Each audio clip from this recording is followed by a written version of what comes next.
Hello there, very good afternoon. This is Lunchtime News on TV1. We are coming to you live and direct from the Newsfirst studios here in Colombo.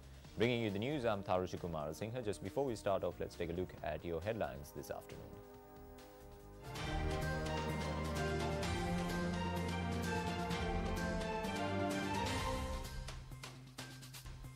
Officer in charge of the Vallampitiya police transferred with immediate effect.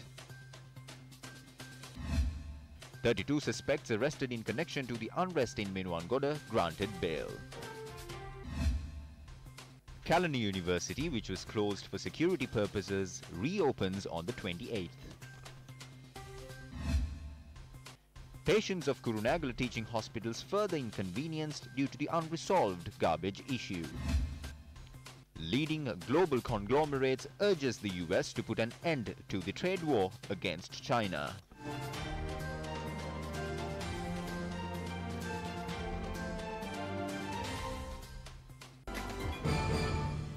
On to your top story on the bulletin now. A tense situation arose due to the Municipal Council of Kurunegala not removing garbage collected at the Kurunegala Teaching Hospital today as well. Hospital officials said patients and the staff is facing severe difficulties due to this.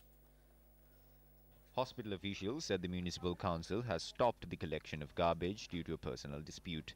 Over 1,500 patients arrive to receive treatment from the hospital on a daily basis. Over 1,000 patients are admitted at the hospital. Our correspondent said that garbage haven't been collected for over 6 days. The situation is worse now. The odor is stronger. The mayor says the garbage collecting vehicles were not allowed to enter. The Municipal Council took out our garbage in all these years and there was no problem. That day our officers have not identified the mayor. Any vehicle that come before the time of visiting patients and come during the time of visiting patients will be checked due to security matters. After inquiries upon entry, an altercation had arisen between the mayor and the security officials. Thereafter, the mayor had left the hospital premises.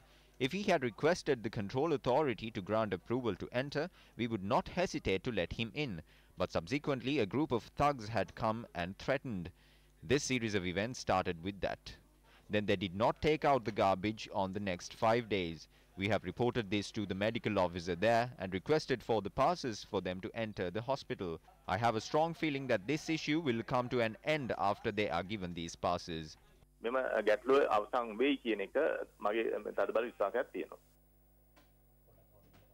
to contact the mayor of Kurunegala, Tushara Sanjeeva, in this matter, but our efforts were proved futile. More on your local news now. We went to award the Seva Vibhushana Medal for exemplary service was held at the President's office this morning. The event was held under the auspices of President Maithripala Sirisena. Admiral, the Medal of Seva Vibhushana for exemplary service is awarded to senior officers of the regular forces of the Sri Lanka Army, Sri Lanka Navy and Sri Lanka Air Force. 65 retired and on-duty officers of the three armed forces received the medals today. 40 officers of the Sri Lanka Army, 12 officers of the Sri Lanka Navy and 13 officers of the Sri Lanka Air Force received medals in this manner. The event saw the participation of the State Minister of Defence Ruwan Wijewardena, the commanders of the three armed forces as well as the other senior officials. Now, the activities of the second Special High Court trial at Bar, established as per a cabinet decision, commenced today. The first case that is being heard is a case against Specialist Dr. Chandrasiri Tennakonwela of the Kuliapitiya Base Hospital for accepting a sum of 75,000 rupees to grant the tender of issuing a laboratory reports to a private medical laboratory. The defendant appeared before court today as per the summons issued by court. The charge sheet against the defendant in the case filed by the Bribery Commission was handed over before the open court.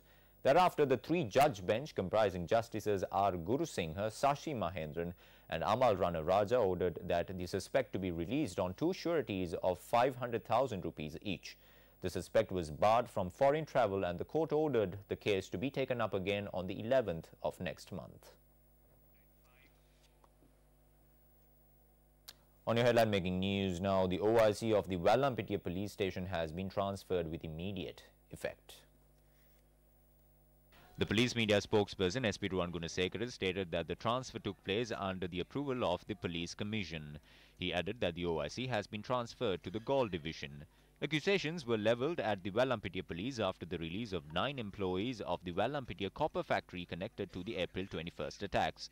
A special investigation is being carried out regarding the incident under the orders of the Acting Inspector General of Police. Now, as mentioned in the headlines, 30 suspects who were arrested under the charges of unlawful assembly and attempting to create public unrest after the violence in the Minwangoda town recently were granted bail by the Minwangoda Magistrate Court today. They were produced before the Minwangoda Magistrate Kesara C.A. Samara Divakara today.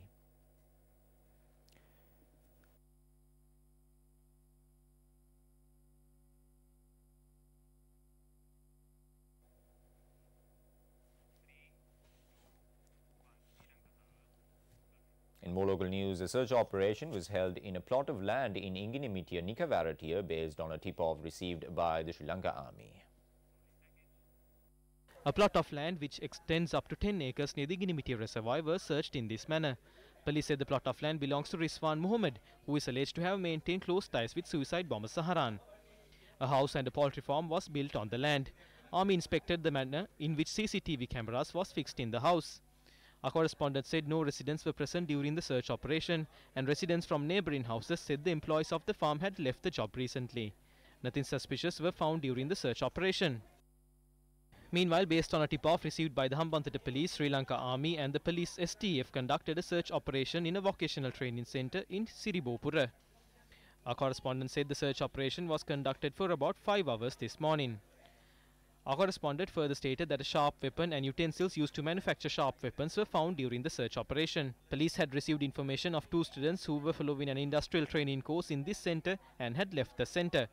Hambantota Police is on the lookout for the 2 students. Now, 2 separate events where the governors of the central and southern provinces attended were held yesterday. The governor of the Central Province held meeting with the female councillors of the Central Province. The meeting was held at the auditorium of the Provincial Transport Ministry. I have received a letter from the Sri Lanka Podujana Peramuna. What does this letter say? They are asking not to work with the governors. I inquired about this from Sagala Karyabasam. I am not responsible for the fact that elections are not held. When there were discussions at the Election Commission with Basil Rajapaksa, we always fought that the elections should be held. In a democratic country, the election should be held. It is wrong not to hold elections. That is what I have to say. The leaders of the SLPP have to be more sensitive towards the public. We are going to work without party politics. We want to develop the Central Province.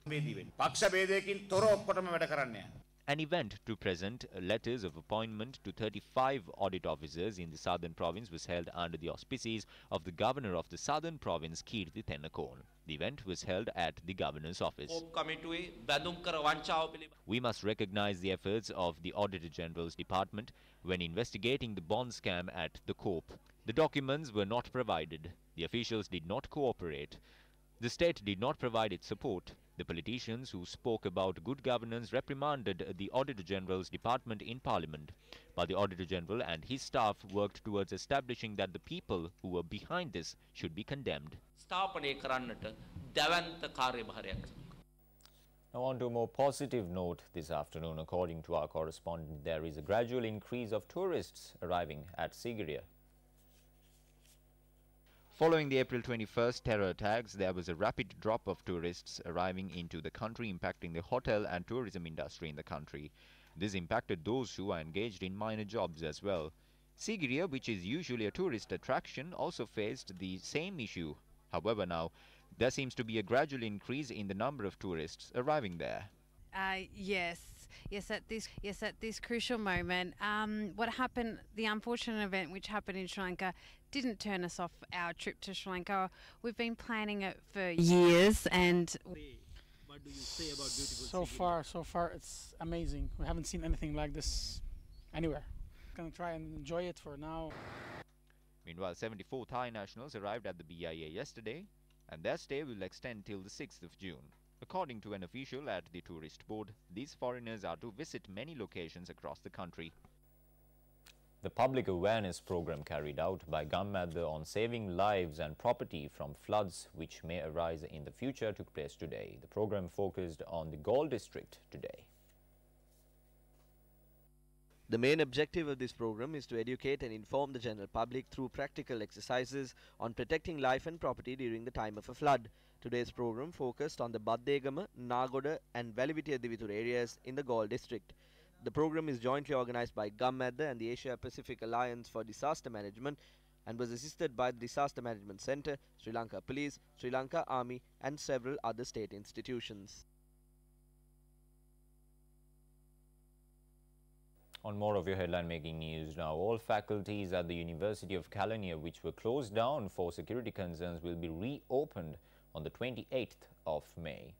The media unit of the university said the decision was reached between all faculty heads and the Vice-Chancellor.